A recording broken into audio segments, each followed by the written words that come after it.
You're listening to The Front Stretch on AM 590, Omaha's ESPN Radio. Brought to you by Joe's Karting in Council Bluffs. Online at joeskarting.com. Welcome back to The Front Stretch, presented by Joe's Karting in Council Bluffs on 23rd Avenue. It's just off the interstate, about a mile south of the interstate. Taking I-80, I-29 where it merges there in Council Bluffs. Get off on South 24th Street, head all the way down, get over by the casinos, Bass Pro Shop, Famous Dave's, over in that area. The movie theater is actually right across the street. Get over to Joe's Karting today. Get yourself some fast-paced, white-knuckle racing with go-karts that the only speed restriction is how fast you are.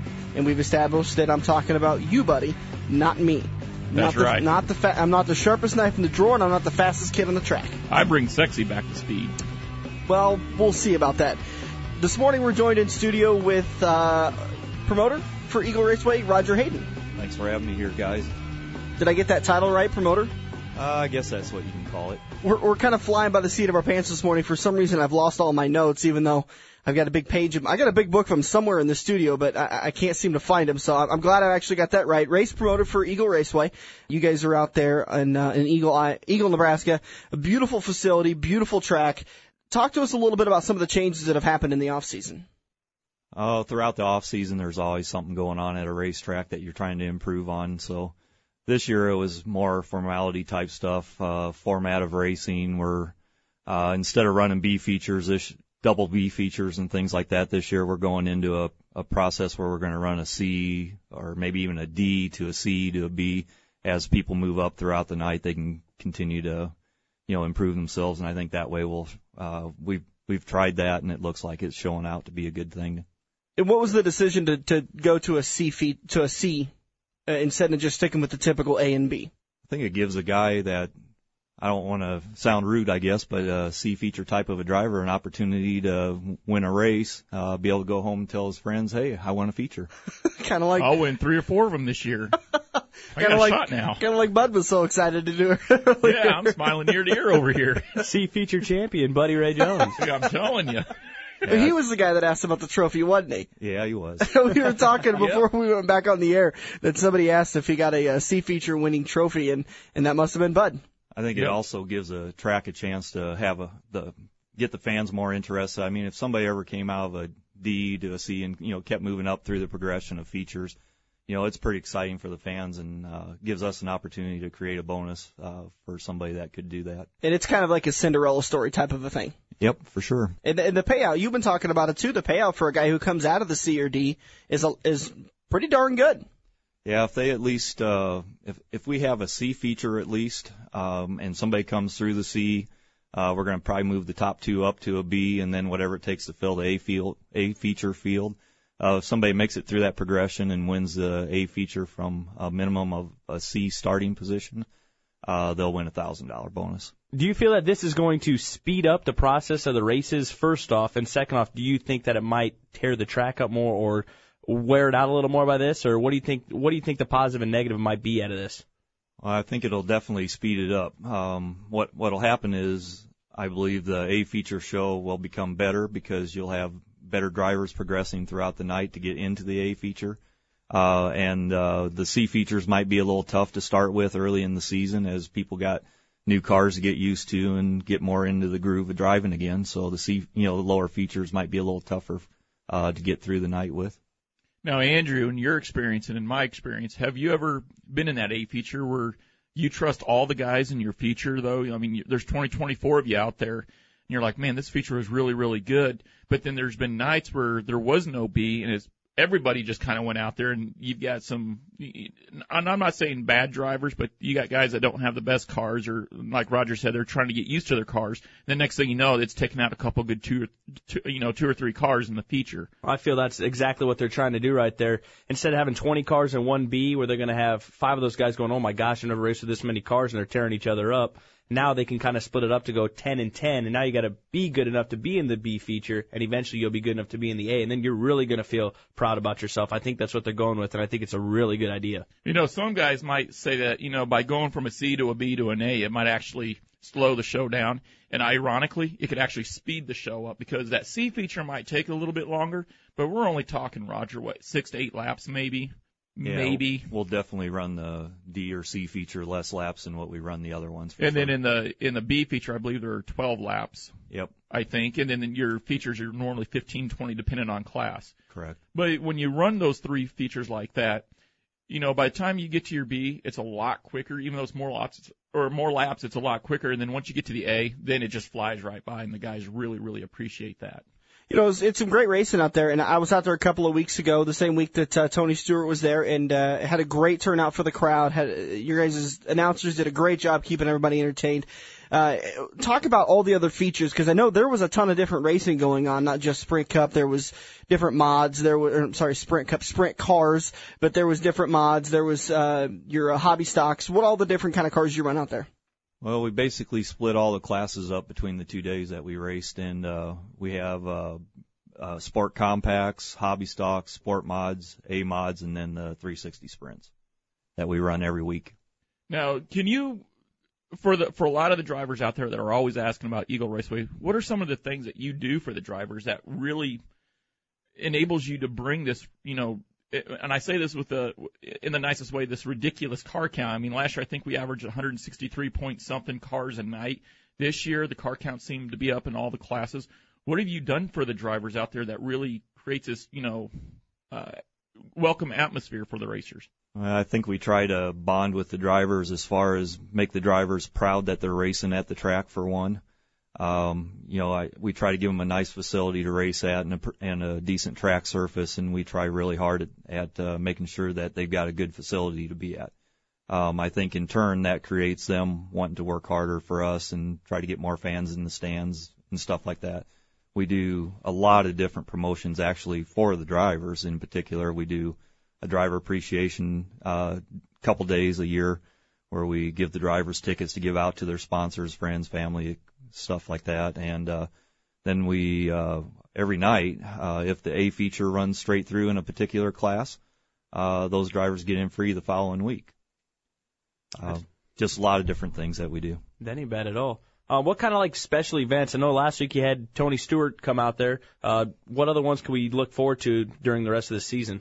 Well, there'll be a World Outlaw race yet this year. We'll have an ASCS national race at the track in June, and that'll be a 2-day deal, Friday, Saturday. And then probably what I'm looking forward to more than anything is we're going to have a USAC 410 wingless show that will also have a late model show to go along with it. So I think when you put the wingless 410 sprints with a late model show, I think it could be pretty popular. That's kind of my pet deal that we're looking forward to. And if I could interrupt real quick, you'd mentioned that you're gonna have a World of Outlaws. Is that going to be one that's getting rescheduled because of the Friday cancellation, or do you guys have another one you're working on getting into town anyways? No, this will be a reschedule of the canceled one. Okay, yeah, that's too bad. The World of Outlaws, I tell you what, they have got some bad juju going on, because I believe Wednesday of this week and last Saturday was their first 2 races they've actually got to run. They didn't get rained out, and we've had great weather here in the Metro for the last, week and a half or so, and yet just the night they decided to come to town, we had thunderstorms and all chaos broke loose. So, but they'll be able to go to Eagles' website, be able to find out when to come back, right? Yes, sir, and it'll more than likely be in September. And what is your guys' website? www.eagleraceway.com. Real easy, eagleraceway.com. For the listeners out there, can you tell us a little bit about the pricing structure of your weekly shows? All our weekly races are at the front gate. They're $10 for adults. Youth, 6 to 12 is $5, and under 5 is free. So Andrew's here, Yeah, he can get in free. Yeah, I mean, we gotta give some love to somebody. He's got baby face. He'll fit right in. We're talking with Roger Hayden, promoter of Eagle Raceway, here this morning on the front stretch on AM 590, Omaha's ESPN Radio, presented by Joe's Karting. Roger, guys, there's a lot of stuff that Eagle does throughout the years, and I know that Eagles had a pretty historic past. You and I, Bud, have talked a lot about Eagles past and some of the great races. Can each of you guys maybe share a story of racing there and kind of a favorite? Maybe it was the time you drove backwards? Bud? Well, I've driven backwards. I've made an art out of driving backwards anywhere I go. I mean, I am Ricky Buddy, but With that being said, I know with Eagle Raceway, my the number one memory that comes back to mind was graduation day, 1994 from high school. Everybody's walking down the aisle in their capes and gowns, and I'm strapping up in my suit for my very first ever race. And I really got to throw this name out there, Joe Koziski. We've heard of him. Yeah, he's won a race or two. A few, yes. A few. But I remember back in '94, I go out at Eagle Raceway. I go out for hot laps in the Friday Night Flyers. I'll never forget this. And I don't know anything about a race car. All I know is you go fast and turn left. And I'm coming around turn 3, and my car, and I'm not kidding you, Andrew, my car sounds amazing. It sounds like a World of Outlaws sprint car. I'm like so proud. I'm so proud. I go down the track, and my car's just sitting there revving really good. And it's just a bone dead stock 76 Grand Prix, stock rear and stock tranny, been sitting in the weeds for 20 years. I come back around turn 3. I'm coming off turn 4, and here comes Andrew's dad, Joe, in a super late model blowing right by me. Scared the hell out of me. I drove into the wall and completely flattened the right side of my car. I mean, straight up and down. I came in, and I think I had to go through about 3 pair of underwear before I could clean myself up and go back out on the track. I mean, that was my number one memory of Eagle Raceway, and that's after that I was hooked, and here I am, almost 20 years later. Yeah. Andrew, you got one? You know what? I've only raced there about 3 times, and I don't have quite good memories yet, but my favorite is just going and watching the World of Outlaws. Me and my dad used to go to, I think, every single race we could to watch the World of Outlaws when Steve Kenzer, Mark, and Swindell would come. I think this year I'm a real big midget fan and a USAC fan, so the late models running with the 410s, that sounds like it's going to be an awesome deal. That might be my most memorable moment there this year. Roger, what is your most memorable moment at Eagle? I probably can't talk about it. The FCC rears its ugly head again, ruining our good fun.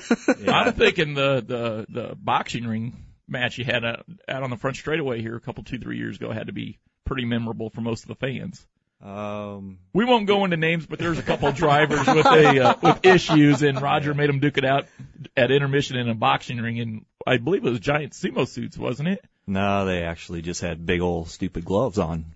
Oh, to match their big old stupid selves. You actually made them go out on the track and just no cars, no equipment, no risk of really getting hurt, and just finish it here, guys. We're going to take it. 5,000 fans got to see the two dorks go duke it out with each other to try to straighten out the problem. Did anybody land a punch, or was it all just swinging?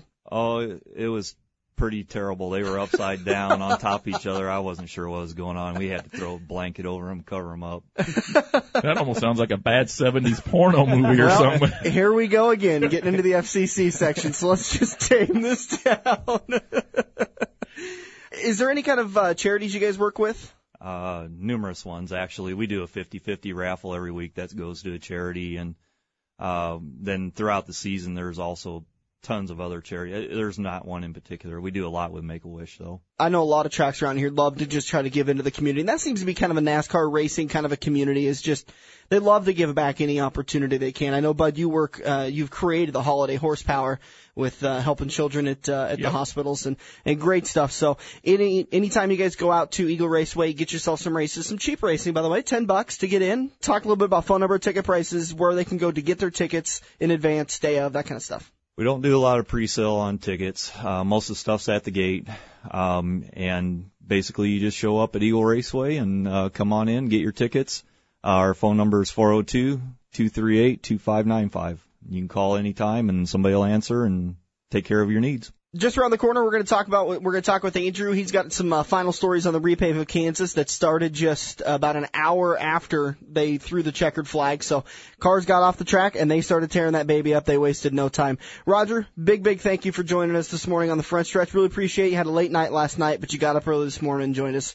And you're looking a lot more spry than Bud is. So maybe we can give him some. I don't know, maybe some coffee. The Dr. Pepper's not working. I don't ever see the early side of 10 o'clock, let alone get up at 6:30, 7 o'clock. This is brutal. What was it, like Tuesday or Wednesday? I called you like 11, and I said, what are you doing? I said, just getting around. I was just getting around. We'll be back right after this. We're going to talk with Andrew about the changes at Kansas, get some final opinions, final words on that, and then what we predict for the October race. Thanks for joining us. It's the Front Stretch, presented by Joe's Karting. We'll be right back with Turn 4 here on AM 590, Omaha's ESPN Radio. Are you ready for fast-paced, adrenaline-pumping, wheel-to-wheel racing right here in the Metro? Get to Joe's Karting in Council Bluffs and see what it's like to race real go-karts. Joe's Karting knows it's no fun to race go-karts at 10 miles per hour, so they ripped the governors out, and now the only restriction is how good you are at racing. It's full-throttle, white-knuckle racing every day of the week. Head over to joeskarting.com for hours, prices, and specials, or give Buddy a call today and set up your group races at 712-256-5278. This is Andrew from Kaziski Auto Parts. Kaziski Auto Parts is an insurance-quality used parts supplier that can match your foreign or domestic car or truck needs. If you have a damaged or broke-down car or truck, we guarantee a clean and quality part in next-day fashion. Kaziski Auto Parts, your neighborhood premium recycled parts supplier. Call any Kaziski Auto Parts salesman today by dialing 402-731-4592 or visit us at 5040 I Street in Omaha. Kaziski Auto Parts, our quality used parts will match your car or truck's needs. Summer is just around the corner, and that means your cooling system is going to be put to the test. Getting your car in for a radiator flush and air conditioner coolant recharge will save you a headache when we start seeing triple-digit temperatures. Kevin and the crew at Auto Connection will also service your car, which can increase your MPG and help you save at the gas pump. Located at 21st and P in Lincoln, online at autorepairlincolnne.com. Call 402-477-8200 to schedule an appointment today.